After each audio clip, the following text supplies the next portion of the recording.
اب ایک بندہ اگر زیادہ ارن کر رہا ہے اور گھر پہ سپورٹ بھی زیادہ کر رہا ہے تو چلنی بھی بیسکلی اسی کی چاہیے. یہ چیز ہے. اس پہ کسی نے تالی نہیں بجائی. نہیں, میں تو ڈینائی کر رہی ہوں اس بات کو, تالی والی بات نہیں ہے, میں تو ڈینائی کر رہی ہوں اس بات کو کہ ایسا نہیں ہے, ایسا نہیں ہے, ایسا تھوڑی ہے. جب آپ بچوں کو سپورٹ کر رہے ہیں ہر طرح سے, فیملی کو ان کی سب کچھ کر رہے ہیں, تو پھر کیوں ایسا نہیں ہونا چاہیے؟ بات سنیں, انڈرسٹینڈنگ ہونی چاہیے. ہاں یہ ہونا چاہیے کہ چلو بیوی جو کہہ رہی ہے سن لے, لیکن انڈرسٹینڈنگ بھی ایک وقت تک ہوتی ہے نا. لیکن آپ جب بہت زیادہ چیزیں اپنے اوپر مقصد, نہیں تم میری بات مانو, میں جہاں بولوں یا میں اپنے گھر والوں کو بلاؤں, تو ایسا تو نہیں ہو سکتا نا. 4 ایک دفعہ بجٹ مان ہوتا لیں, ہے, 6ٹھی دفعہ وہ آپ کی مان لیں گے. نہیں ایسا نہیں ہوتا ہے بعض دفعہ. سم ٹائم اچھا, مسئلہ ہوتا ہے کہ ہم لوگ ینگ ہیں, ہمیں ذرا جوش زیادہ ہے, ہمیں غصہ زیادہ ہے, تو ہم سے برداشت نہیں ہوتا نا کہ کوئی ہم سے اونچی آواز میں بات کرے, یا پھر کوئی ہمیں بتائے گا. ہمیں میرے قدموں کے نیچے تو دنیا ہے ساری, اور میں نے تو بس میں پیسے کما رہی ہوں, اور مجھے کون بتائے گا, کوئی ضرورت نہیں ہے, اگر کل کو میں اس گھر سے نکل جاؤں میں آرام سے کر لوں گی. یہ جو ہماری مینٹالٹی ہے نا, اس کی وجہ سے ہم بہت ساری لڑکیاں کافی پھنس گئی ہیں. لیکن یہ چیز ہمیں سوچنے کی ہے کہ رسپیکٹ کرنا ضروری ہے. اور دیکھیں, ایک میاں بیوی کا ریلیشن شپ ایسا ہوتا ہے جس میں ایک کو کمپرومائز کرنا پڑتا ہے, چاہے کچھ بھی ہو تو جائے. ہسبینڈ کر لینا, ہر جگہ وائف تو نہیں کر سکتی ہیں. ان کا جواب دیں. آپ لوگ سب اتنا ایکسپیرینس ہے, میری تو شادی نہیں ہوئی, پھر بھی میں کتنا وہ کر رہی ہوں. چلے جی, آپ کے نہیں, یا تو پھر آپ بالکل پراپر جسے کہتے ہیں اپنی وائف کو سپورٹ کریں, بچوں کو کریں, اپنی فیملی کو کریں, بالکل جسے کہتے ہیں گھر بٹھا دیں, تو ٹھیک ہے, ایک سمجھ میں آتی ہے بات کہ آپ سن سکتے ہیں اپنے ہسبینڈ کی بات. لیکن اگر آپ سب کچھ کر رہے ہیں برابر سے بالکل, تو آپ برابر سے بول کیوں نہیں سکتے اپنے رائٹس کے لیے؟ آپ نے ہمیں اپنے ہسبینڈ کا نمبر دیا تھا, وہ ہمارے ساتھ لائن پہ, ان سے پوچھنے بھی مسئلہ گیا. ہیلو, السلام علیکم. جی وعلیکم السلام. سنم کیسی ہیں؟ بالکل ٹھیک الحمدللہ. اسد صاحب کیسے ہیں آپ؟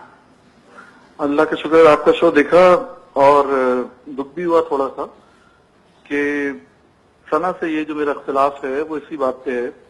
ثنا نے کہا کہ جو زیادہ کماتا ہے گھر میں چلنی بھی اسی کی چاہیے. میرا کہنا صرف یہ ہے کہ اگر آپ زیادہ کماتے ہیں, میں ثنا کو سمجھاتا ہوں کہ اگر آپ زیادہ کماتے ہیں تو اس کا مطلب یہ نہیں ہے کہ ہر صحیح اور غلط فیصلہ بھی آپ کریں گے. غلط تو ہوتی ہی نہیں ہوں نا, غلط تو ہوتی ہی نہیں ہوں, تو غلط کیسے مان لوں؟ دیکھیں, مرد جو ہوتا ہے نا, اس کا تجربہ عورت سے تھوڑا سا زیادہ ہوتا ہے زندگی میں, وہ باہر جاتا آتا ہے. دوسری بات یہ کہ عورت اگر یہ کہتی ہے کہ میں باہر کام کرتی ہوں اور وہ زیادہ بھی کماتی ہو بے شک, لیکن اس کی پرمیشن اسے کون دیتا ہے؟ یہ پرمیشن اسے اس کا شوہر ہی دیتا ہے. بالکل صحیح, بالکل صحیح بات, بالکل صحیح بات. تو اگر میں گائیڈ کرنے کی کوشش کرتا ہوں اور شوہر بے شک اپنی بیوی سے کم کماتا ہو, بات تو کی جاتی ہے معاشرے کے اندر کہ گاڑی کے 2 پہیے ہوتے ہیں میاں بیوی, لیکن یہاں ثنا نے ثابت کیا کہ ایسا نہیں ہے. عورت اپنی ڈومینیشن چاہتی ہے. میں سب عورتوں کی بات نہیں کر رہا, لیکن آپ نے دیکھا میں صرف انہیں صحیح اور غلط سمجھاتا ہوں, پیسے خرچ کس طرح سے کرنے, بچوں ہر کی بات ہی فرمائش. غلط ہوتی ہے ان کی, ہر بات ان کو میری غلط لگ رہی ہوتی ہے. بس مجھے نہیں پتا کہ یہ کیا کر رہے ہوتے ہیں. ہر بات ان کی ثنا غلط. بات سنو, تم یہی کر رہی ہو جو تم گھر میں کرتی ہو, یہاں نہیں, بیٹھ کے آپ بات بھی نہیں یہی کر رہے ہیں جو آپ یہاں گھر پہ کرتے ہیں, وہ آپ یہاں پہ دیکھو سب کے سامنے کر رہے ہیں. ثنا, میں صرف ایک بات کر رہا ہوں, بات سن لو. سنم, آپ مجھے یہ بتائیے, بچے فرمائش کرتے ہیں وقت بے وقت, ایک تو وہ ڈال ہے, پوری گڑیا کون ہے. کرتا ہے, وہ پوری کون کرتا ہے؟ میں کرتی ہوں.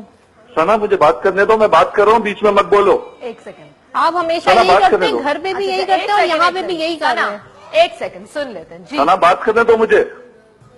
جی, میں صرف اتنا سا کہہ رہا ہوں سنم کہ اگر بچی کسی ڈال کی فرمائش کرتی ہے, کسی گڑیا کی فرمائش کرتی ہے, اور میں یہ کہتا ہوں کہ اس کو 250 روپے والی دلوا دو کیونکہ بچہ آدھے گھنٹے میں توڑ دے گا, اور ان کا کہنا یہ کہ 1200-1500 والی دلواؤ کیونکہ میں افورڈ اپنا کر ایک سکتی ہوں, تو آپ اسٹینڈرڈ مجھے بھی تو کوئی بتائیے. چیز ہوتی ہے. اگر دوسروں کے پاس وہ چیزیں ہیں تو ہمارے بچوں کے پاس بھی تو وہ چیزیں ہونی چاہیے. ثنا, میں آپ سے بات نہیں کر رہا ہوں, میں سنم سے بات کر رہا ہوں. ثنا خاموش ہو جائے. جی سنم, آپ مجھے یہ بتائیے, اگر میں یہ کہتا ہوں کہ بچے کو پتا نہیں ہے, بچہ آدھے 1 گھنٹے میں توڑ دے گا, تو 1500 روپے کی چیز صرف اس لیے اسے دلانا کیونکہ وہ افورڈ کر سکتے ہیں, آپ صحیح ہے یا غلط ہے؟ میں آپ سے پوچھتا ہوں. باپ کا کام ہوتا ہے کفایت شاری کے ساتھ چلنا, بیلنس کر کے چلنا.